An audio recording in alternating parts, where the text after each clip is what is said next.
மதுரையிலிருந்து நேரடியாக வேளாங்கண்ணிக்கு ரயில் இயக்க வேண்டும் என்ற கோரிக்கை பல ஆண்டுகளாக பல்வேறு தரப்பினரிடமிருந்து தொடர்ந்து எழுந்து வந்தது. இந்த நீண்ட கால கோரிக்கையை கருத்தில் கொண்டு தெற்கு ரயில்வே இந்த புதிய சேவையை தொடங்கியுள்ளதாக தகவல்கள் தெரிவிக்கின்றனர். அதன்படி எர்ணாகுளம் சந்திப்பிலிருந்து வேளாங்கண்ணி வாராந்திர விரைவு ரயில் வண்டி எண் 16363 ஒவ்வொரு புதன்கிழமையும் எர்ணாகுளத்தில் இருந்து இரவு 11:50 மணிக்கு புறப்படும். இந்த ரயில் மறுநாள் வியாழக்கிழமை காலை சுமார் 11 மணி அளவில் மதுரையை சென்றடையும். அங்கிருந்து 11:10 மணிக்கு மீண்டும் புறப்பட்டு மாலை 5:35 மணி அளவில் வேளாங்கண்ணியை சென்றடையும் என்று தெரிவிக்கப்பட்டுள்ளது. இந்த ரயில் சேவை தொடங்கப்படுவதால் மதுரை உள்ளிட்ட தென் மாவட்டங்களைச் சேர்ந்த பக்தர்கள் வேளாங்கண்ணி திருத்தலத்திற்கு எளிதாக பயணம் செய்யும் வாய்ப்பு கிடைக்கும்.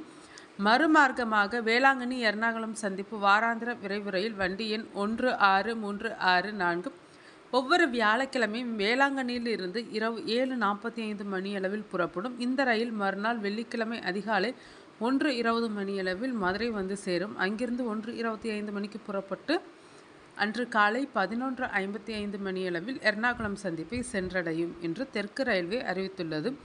இந்த வாராந்திர ரயிலின் முதல் சேவை வரும் மார்ச் 18ஆம் தேதி முதல் தொடங்கப்பட உள்ளது.